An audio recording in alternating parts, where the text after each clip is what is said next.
Hi, my name is Rin Longmaid. I'm a restaurant broker and consultant at Santa Rosa Business and Commercial in Sonoma County.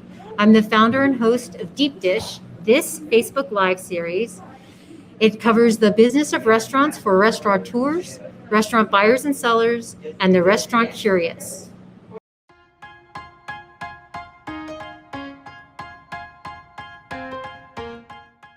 Welcome to episode 2, where we are continuing the discussion of COVID-19 silver lining, negotiating restaurant lease terms for COVID survival in the short term, restaurant survival in the short term, and negotiating lease terms in the long term for longer success for restaurants.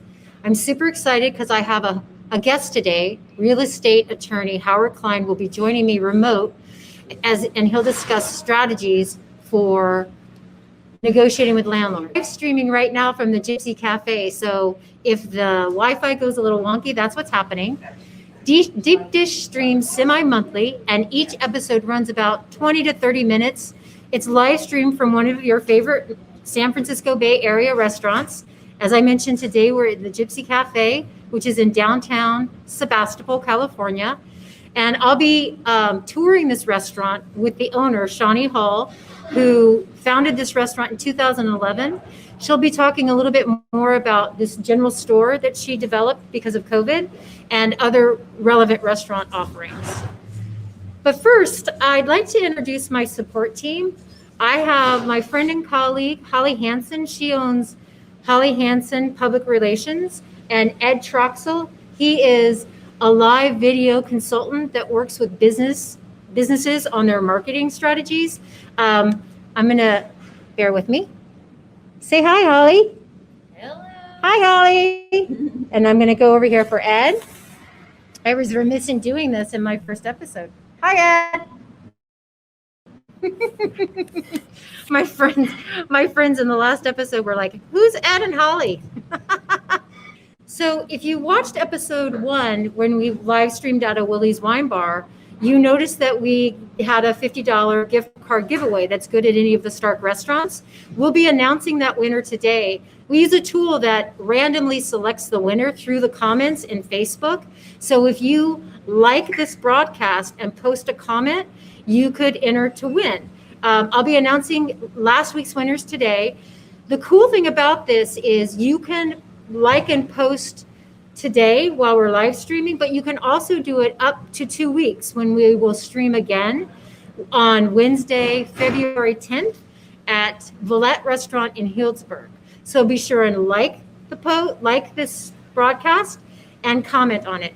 Also, make sure that you're going directly through Facebook, because if you go onto some other streaming device and it's not hooking back into Facebook, you won't be entered into to win. So let's see. Today, Shawnee, I'm going to be calling on you soon.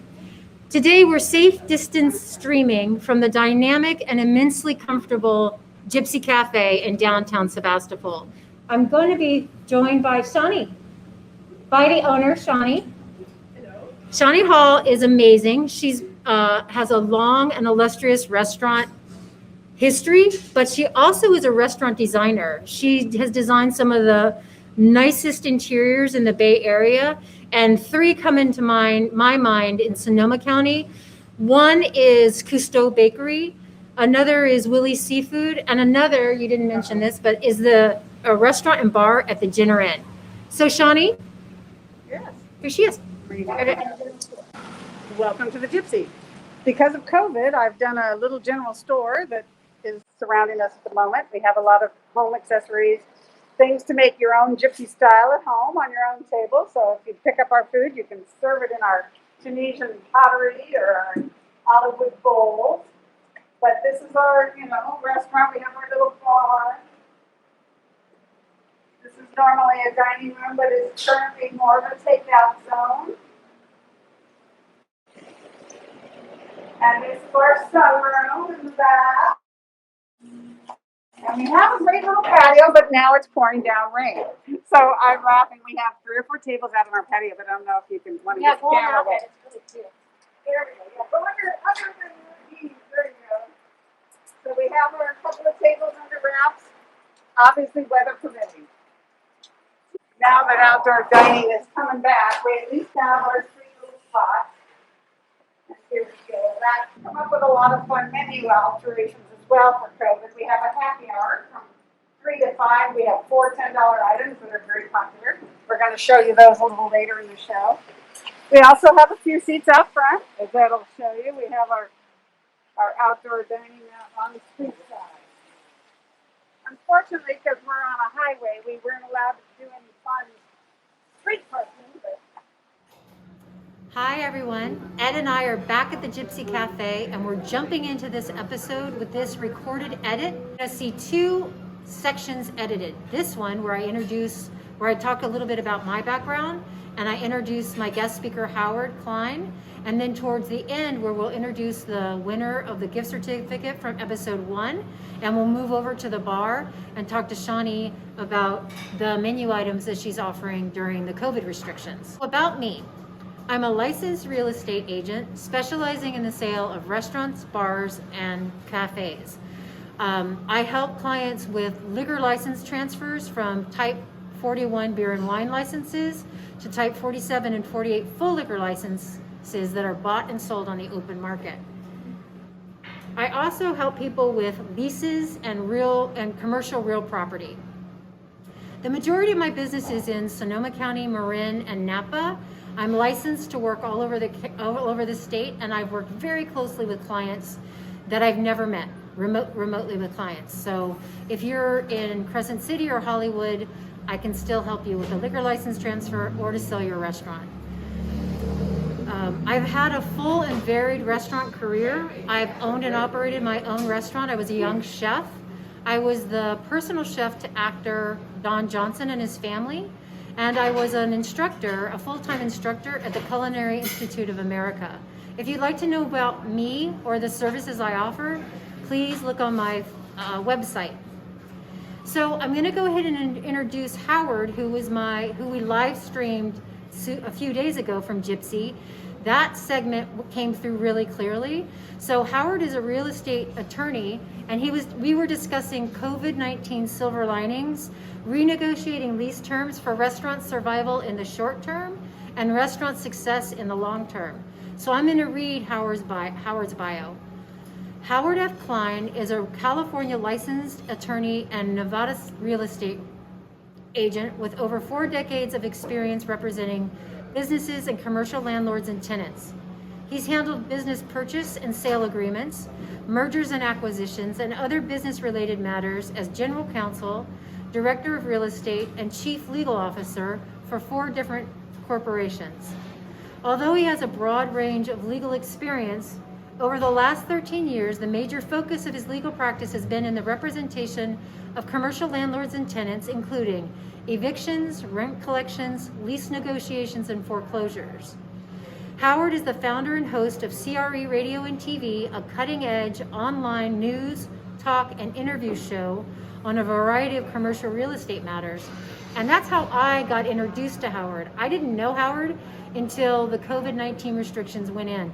Within 2 weeks, he was already broadcasting solutions for both landlords and retail clients to stay alive during these COVID restrictions, and we had no idea what was going to happen then. I zeroed in on Howard because he was so informative and was relating complex issues very clearly and plainly. So now we're going to go to that segment that was streamlined with Howard. So Howard, I want to ask you, you watched the episode, my first deep dish episode, where I really went into building the case for lease negotiations as a restaurateur. Can you talk to me a little bit about, sorry, I want to get to my questions. So 2 aspects, and you can fold them into your answer. Negotiating lease terms in the short term so restaurants can survive these hardcore restrictions, and building into that lease terms in the longer term so that the restaurants can build back up to successful operation. Well, yeah, over the short term, really, for restaurants, it's a question of survivability. You know, you need to live to last another day.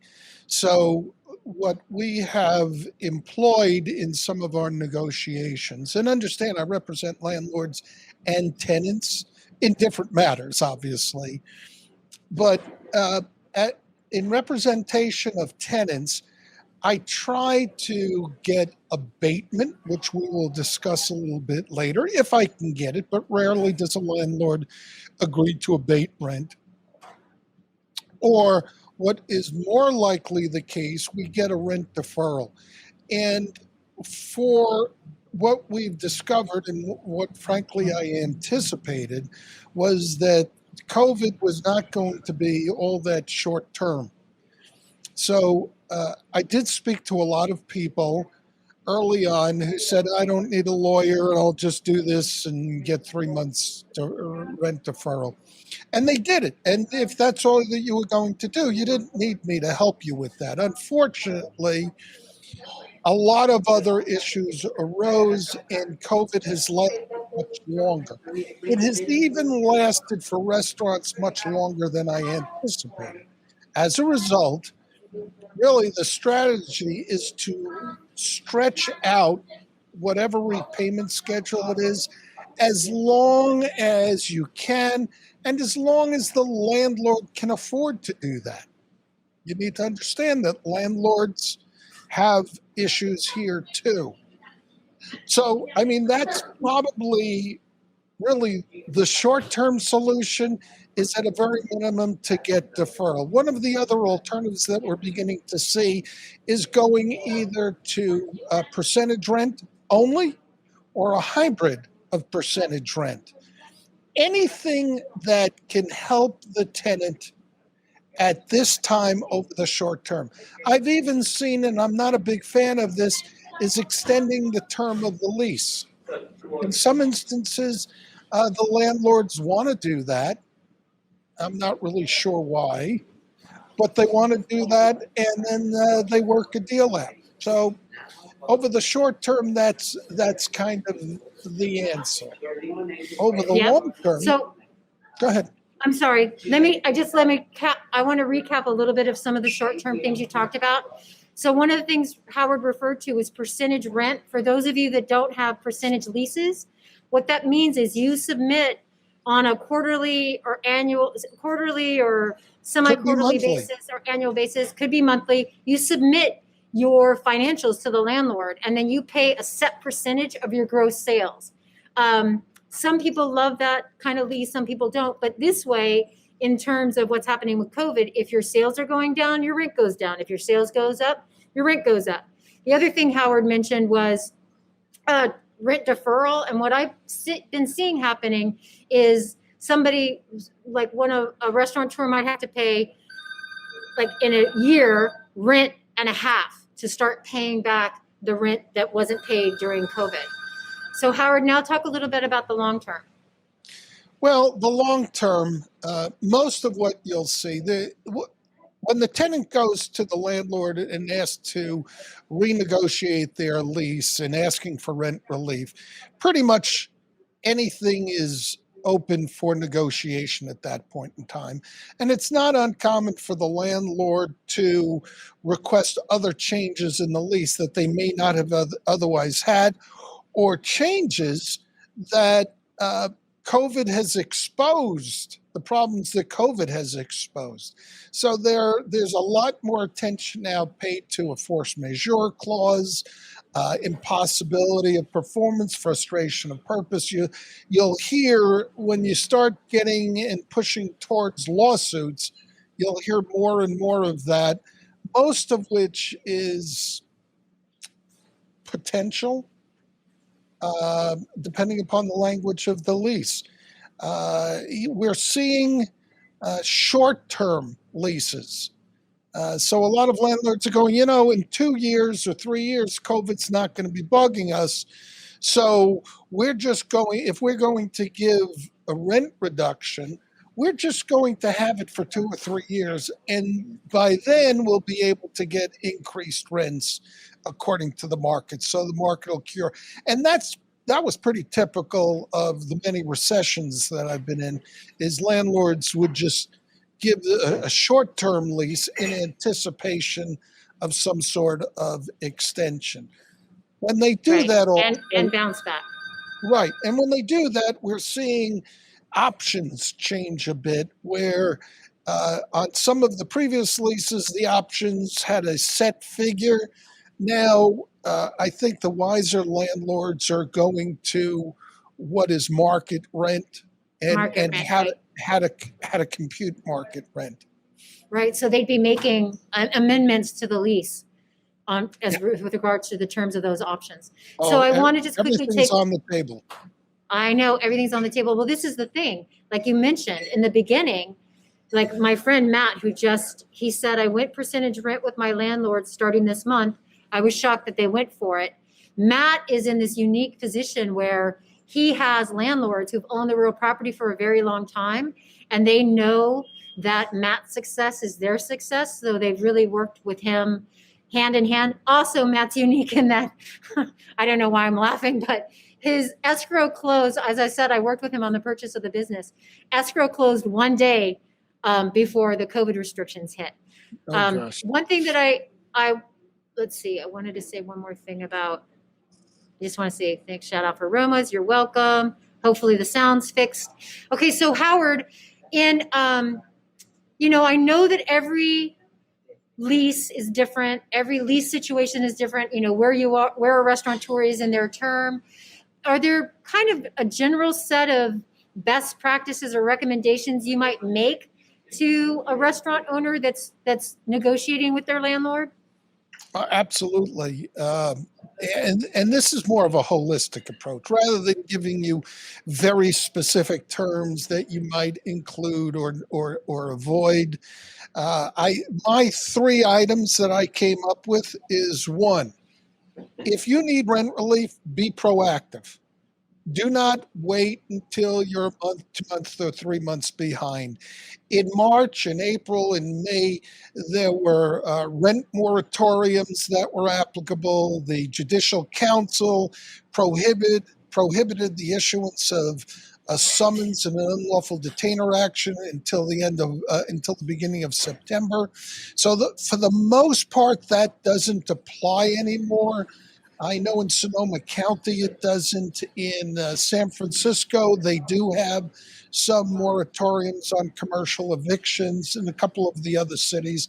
But generally speaking, the commercial tenants aren't as well protected as the residential tenants. So if you want and you need rent relief, as I said, be proactive. Get as much data and information to the landlord indicating that you need relief. And don't, I mean, the idea here is to make it as simple as possible on the landlord to say yes. It's kind of what we do in court when I have to write something for court. I try to make it as simple as possible for the judge. If he has to refer to different places and it's too much work. You increase the opportunity to lose. The second thing is, and this is something that you pointed out, consider your landlord a partner, not an adversary. And this is an attitudinal change, should I say? You really have to have to understand that the landlords are having a lot of grief themselves. And as I've said on many of my webinars, most people aren't at fault having to do with this COVID thing.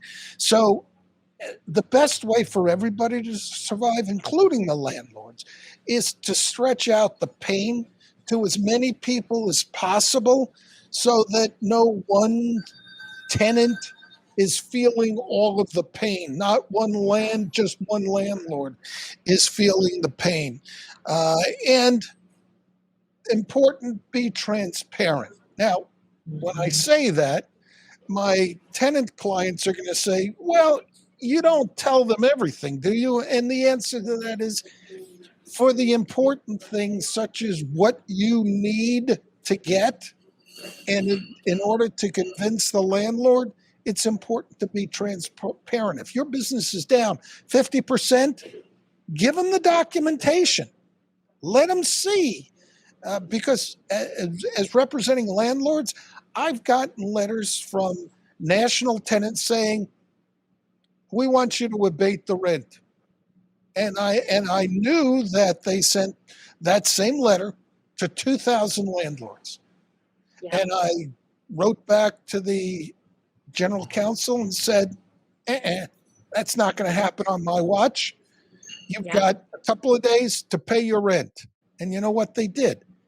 And in their case, it was a philosophy of, if we ask 2,000 landlords to abate rent, maybe half of them will agree to it.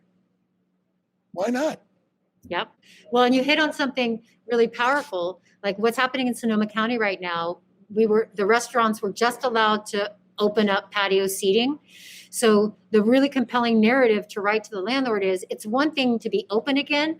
It's another thing to be able to access your employees, after weeks have been unemployed. And then we find out, the day before we're going to be open again, how do you set your schedules? How do you buy and prep food? And then today we have outside seating, but we're also having torrential rain. So that it's not just COVID is offering all these interruptions in being open. It's how do you stay open? And for restaurant tours, we can't sit on that kind of inventory. If we're prepping food and then we're closed, we lose that inventory. So Howard, quickly, I want to talk about, Howard's mentioning force majeure. He's mentioning terms. If you have a question about these terms, you can reach out to Howard directly. We're going to post his contact information towards the end of his time with us. Also, along these lines, will you talk to us a little bit about the difference between these terms, like the difference between abatement, relief, forbearance? Can you talk a little bit about that? Yeah, relief basically encompasses forbearance and abatement. Abatement is basically forgiveness of rent. Deferral means you're just kicking the can down the road, and eventually you're going to have to pay it back. I will say this, with abatement, be careful, because as a representative of a landlord, again, I think there's only one instance in which we agreed to abate some of the rent, and I won't go into detail on the circumstances, but I put in a clawback provision. And the clawback provision means whatever we've forgiven, you're going to have to pay it back if you default. So if you just see the word abatement, it does generally mean that the rent is forgiven, but it may not be forgiven forever. And you have to be careful to read all of the terms of the lease to see if the landlord, now I don't slip that language in. I make it very clear. Hey, here's the deal. If it's going to be forgiven and you default, you're going to have to pay it back.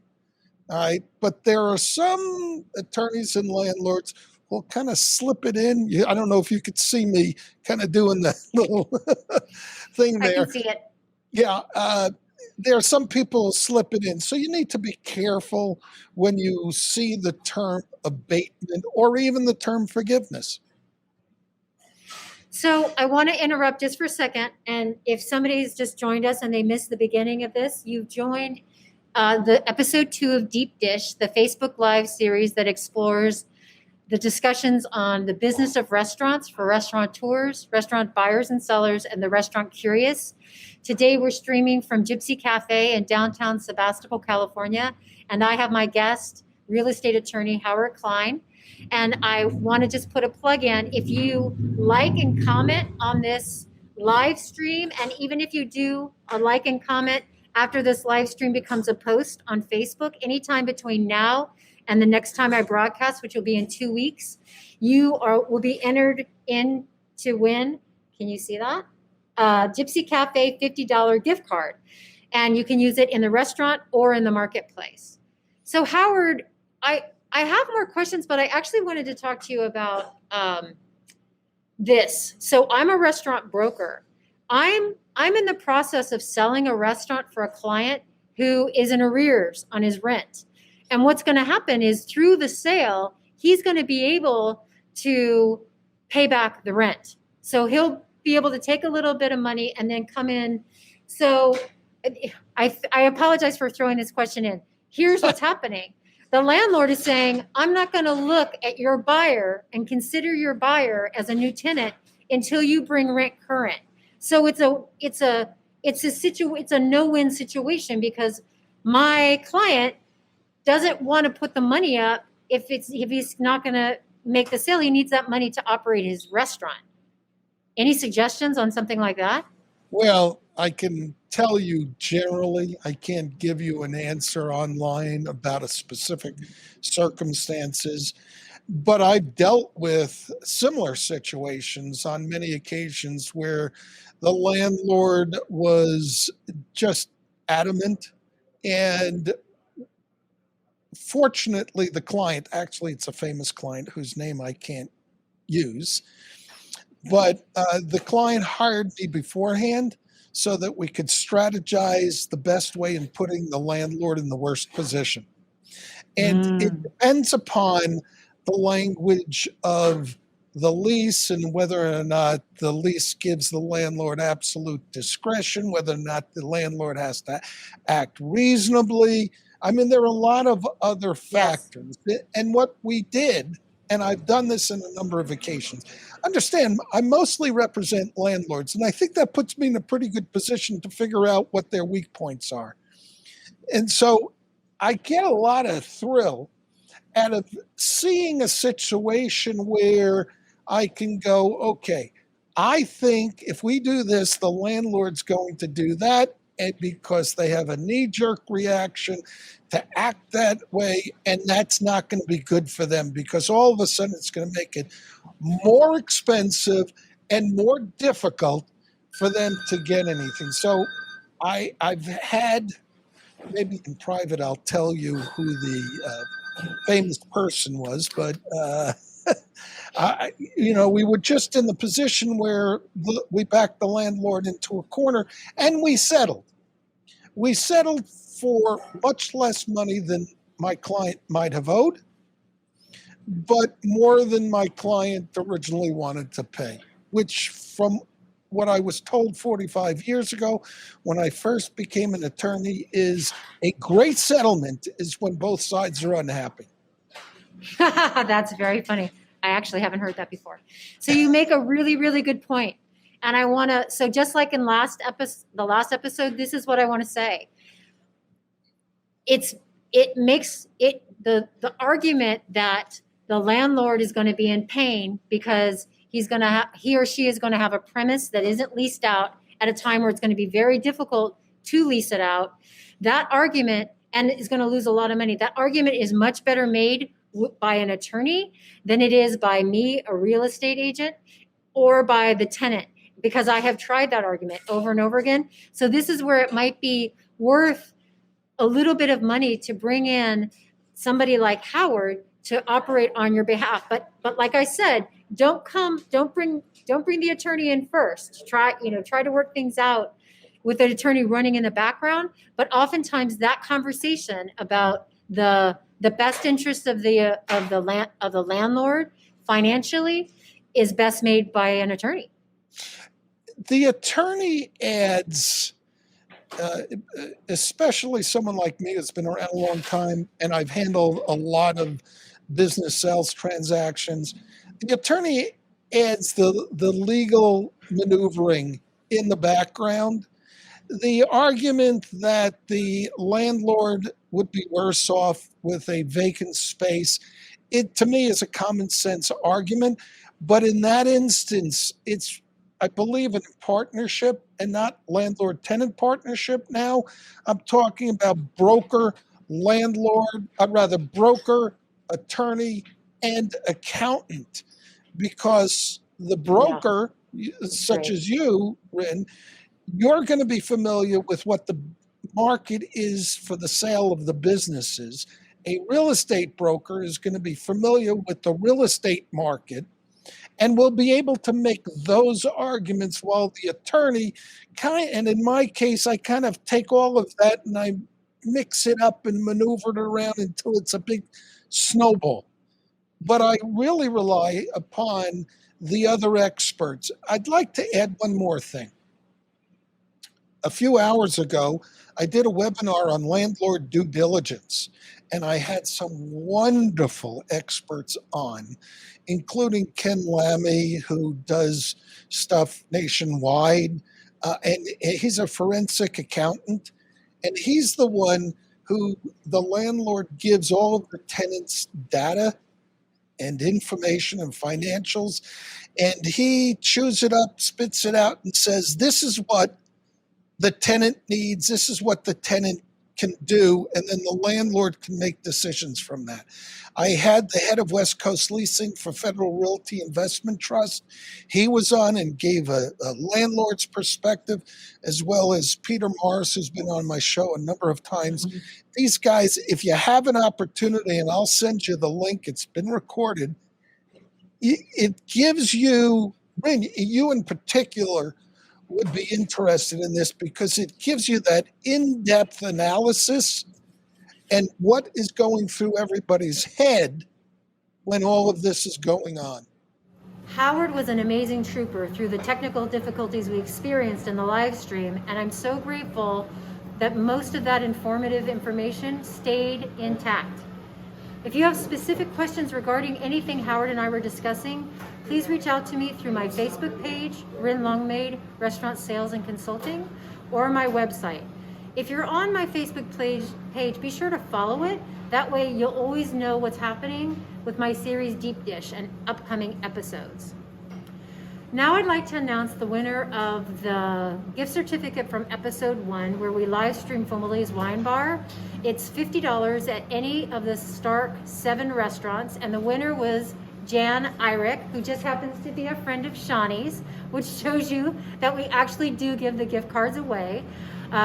She'll be able to use that gift card at any of the Stark restaurants, and the way she won it was she liked and commented on the episode 1 broadcast.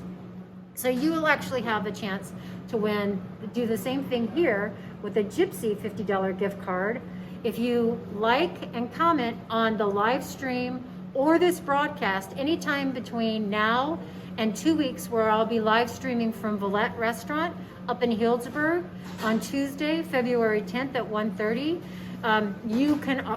you'll be entered in a random selection to win this $50 gift card.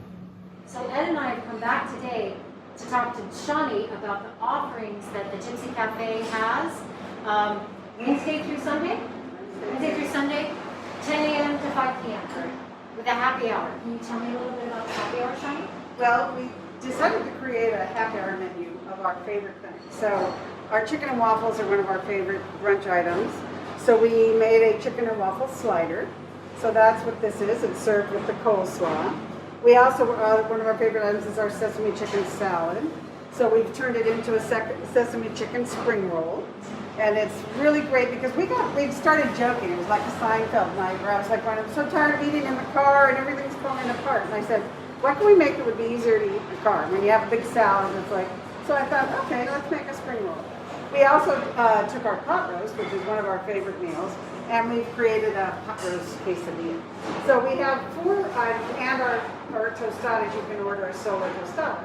You can order any of these items between 3 and 5 for $10. So it's our 4 or 5 units here. We've got actually 2 tostadas, so there's 5 things you can choose from. And that includes the mimosa or the Bloody Mary? No, and then we also have mimosas and Bloody Marys for $5, great. And beer for $3.50. Wonderful. And so today I was also going to show Rin that we make a mimosa with our wonderful kefir from the local company in Ireland.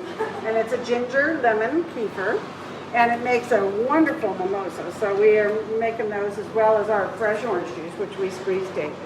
And but this makes it a little more fun. It's a little different. So we make those. We have them for here now that the tables are open for our patio, but we also have it to go. So I'll make a couple of them here just for fun. So that's for on site in the front of Gypsy Cafe, where there's umbrellas and heaters, and in the back patio where there's coverings if it's raining, and also some patio heaters. And today, luckily since Tuesday, we've gotten to open outdoors, so we're so thrilled. We had actual customers today. It was fun, besides handing bags out the front door. We don't have any of those little fancy glassware, but we still serve a great little mimosa to go if you need it to go. But, so these are our favorite little happy hour gimmicky things that we're just doing to make it fun. And from 3 to 5, come by, pick up these items and enjoy. Thank you so much, Shawnee, and thank you so much for letting me come back. What a trooper, both Shawnee and Howard and Ed, due to the audio difficulties. I want to thank everybody for joining me for episode 2 of Deep Dish. And please note that we'll be streaming live from Valette Restaurant up in Hillsburg on Wednesday, February 10th at 1:30. And we'll see you then. Thank you.